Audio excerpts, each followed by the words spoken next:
السلام علیکم ورحمۃ اللہ وبرکاتہ۔ کیا اتحاد اہل سنت ممکن ہے؟ یہ وہ سوال ہے اور یہ وہ ایک پیاری سی خواہش ہے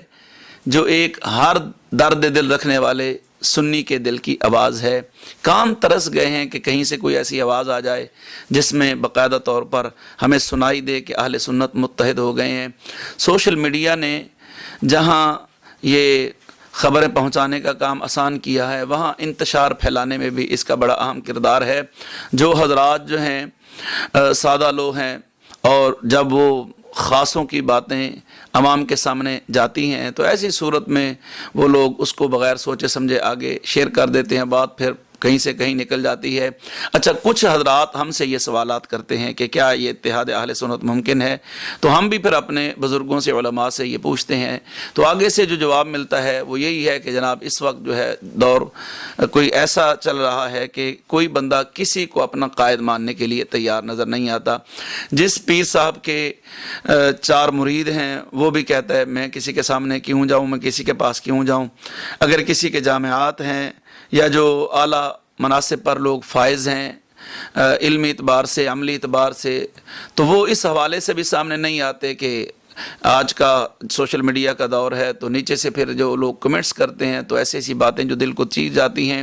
اور پھر کوئی مجھ جیسا درد مند اٹھے بھی صحیح تو وہ جا کے ایک مقام پر تھک کر رک جاتا ہے، بیٹھ جاتا ہے کہ وہ وہاں اس کے پاس گیا، اس نے بات نہیں مانی، اس کے پاس گیا، اس نے بات نہیں مانی۔ مجھ جیسا درد دل رکھنے والا شخص اگر یہ کوشش شروع کر بھی دے تو ایک مقام پر جا کر تھک ہار کر بیٹھ جاتا ہے۔ کیوں؟ ہم جس کے پاس جاتے ہیں اگلا بندہ وہ بات سننے کے لیے تیار نہیں ہے، اگر تیار ہوتا ہے تو پھر وہ شرائط رکھ دیتا ہے،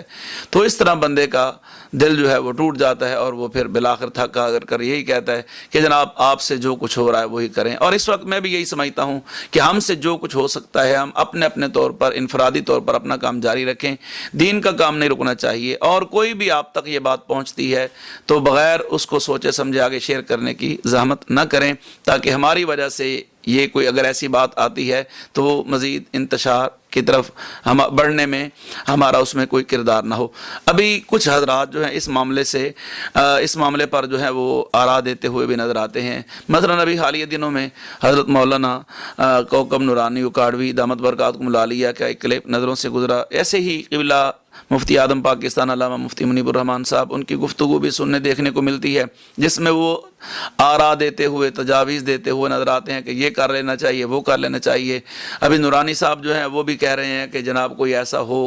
ہو، ایسا کر لیں، یہ بھی کر لیں، وہ بھی کر لیں۔ تو میرا ان حضرات کو بھی چھوٹا سا مشورہ ہے کہ آپ اس اگر سٹیج پر پہنچ کر بھی صرف مشورے ہی دے سکتے ہیں کہ آپ اس لیول پر پہنچ کر صرف کیمرے کے سامنے آن کیمرہ بیٹھ کر مشورے ہی دے سکتے ہیں کہ آپ یہ کریں وہ کریں، تو پھر ہم جیسوں کا کیا حال ہوگا؟ جو طالب علم ہے، ابھی طفل مکتب ہے، اس معاملے میں نئے ہیں، اس فیلڈ میں نئے، تو ہمارا کیا بنے گا؟ آپ کا ایک قد کاٹ ہے، لوگ آپ کی بات سنتے ہیں، سوشل میڈیا پر بھی، ملکی سطح پر بھی آپ کا ایک نام ہے، تو آپ بارش کا پہلا قطرہ کیوں نہیں بن جاتے؟ آپ وہ کردار کیوں نہیں ادا کرتے؟ آپ کیوں نہیں کسی کے پاس چلے جاتے؟ یہاں کیمرے کے سامنے بیٹھ کر تو ہم کہہ دیتے ہیں جناب یہ کر لیں، وہ کر لیں، تو کیا یہ کیمرہ مین آپ کے ساتھ نہیں جا سکتا کہ میں فلاں عالم دین کے پاس گیا، فلاں خطیب کے پاس گیا، فلاں پیر صاحب کے پاس گیا، یہ دیکھیں نہیں میرے پاس پروف ہے، ثبوت ہے، تاکہ ہمیں بھی تو نظر آئے نا کہ آپ کی کوششیں مطلب ہے کہ کس حد تک زبانی کلامی سے علاوہ عملی اقدامات کی طرف چل پڑی ہیں۔ تو انشاءاللہ ہم آپ کے ساتھ ہیں، آپ نکلیں تو صحیح نا، کوئی ہمارا کچھ نہ کچھ قائد رہنما بنے تو صحیح نا، آگے تو نکلے۔ اور میں یہ دعوت پیش کرتا ہوں کہ آئیے، آپ قدم بڑھائیے، ہم آپ کے ساتھ ہیں۔ میں ہی نہیں، مجھ جیسے اور بھی سینکڑوں آپ کے ساتھ چلنے کے لیے تیار ہیں۔ کم از کم کوئی اوپر والے لیول کا بندہ ہو۔ مفتی اعظم پاکستان مفتی منیب الرحمان صاحب سے ہماری درد مندانہ اپیل ہے کہ آپ وہ قدم اٹھائیں، انشاءاللہ ہم اپنی طرف سے پوری کوشش کریں گے۔ جو علماء ہیں، جو طالب علم جیسے ہیں، وہ بھی آپ کے ساتھ کھڑے ہوں گے، اور انشاءاللہ اور نہیں تو کم از کم آپ کو گھر سے نکلنے کا اجر تو ملے گا۔ آپ قدم تو اٹھائیں، امت کو انتشار سے تو بچائیں۔ اللہ ہماری عوام اہل سنت پر اور علماء و مشائخ اہل سنت پر اپنا خاص کرم فرمائے۔ انشاءاللہ وہ دن دور نہیں ہے اگر ہم یہ سوشل میڈیا پر تھوڑا سا یہ جو معاملات چل رہے، میری تو پوری کوشش ہوتی ہے اصلاحی گفتگو کروں، اور دوستوں کو اس طرف کہ جناب اس سے مناظروں وغیرہ سے کیا حاصل ہونا ہے، آپ چلیں جو معاملہ اٹھ گیا وہ تھوڑا سا ٹھنڈا ہو جانے دیں، انشاءاللہ ایک وقت آئے گا جیسے ابھی پرانی ویڈیوز میں ہم دیکھتے ہیں کہ غزالی زماں، رازی دوران، امام اہل سنت علامہ سید احمد سعید شاہ صاحب کاظمی رحمۃ اللہ تعالی علیہ، آپ جیسی ہستیاں، قائد ملت اسلامی علامہ شاہ احمد درانی رحمۃ اللہ تعالی علیہ، اور مجاہد طریق ختم نبوت علامہ عبدالسترخان نیازی صاحب، ہم ایسی ہستیوں کو اسٹیج پر ایک ہی جگہ پر دیکھتے ہیں، اور پھر ان لوگوں نے وہ کردار بھی ادا کیے، یہ الحمدللہ ختم نبوت کا معاملہ ہو اور تحریک قیام پاکستان ہے اور اس قسم کے جمعیت علماء پاکستان، جماعت اہل سنت، ان کے تو کارناموں سے الحمدللہ اہل سنت اس وقت جگمگا رہے ہیں۔ تو ہمارے جو معاملات ہیں اس وجہ سے تو اہل سنت مزید نیچے ہی جا رہے ہیں اور نیچے ہی مسلسل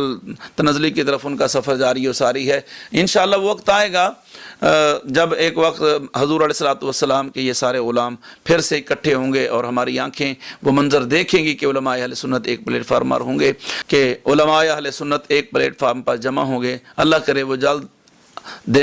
اللہ کرے وہ دن جلد ہماری آنکھوں کو دیکھنا نصیب ہو، آمین۔ السلام علیکم ورحمۃ اللہ وبرکاتہ۔